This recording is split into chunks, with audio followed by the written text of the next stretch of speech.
বিসমিল্লাহির রহমানির রহিম। এই পর্যায়ে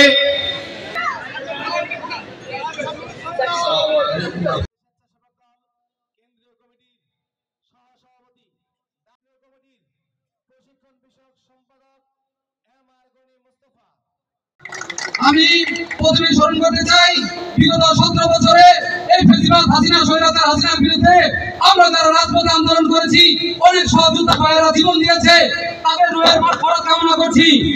এবং যারা আহত হয়েছেন, যারা এখনো বিছানায় কাতরে আছেন, হাসপাতালে কাতরে আছেন, তাদের সুস্থতা কামনা করছি। আমরা সিদ্দিকুর থানা স্বেচ্ছাসেবক দল জনাব বিমল সরকার ভাই, নেতা হোসেন বাবু ভাইয়ের নেতৃত্বে যে কোনো আন্দোলন সংগ্রামে আমরা সক্রিয় ভূমিকা পালন করব এবং আগামী দিনে কেন্দ্র থেকে যে কোনো নির্দেশ স্বেচ্ছাসেবক দল ইনশাআল্লাহ পালন করবে।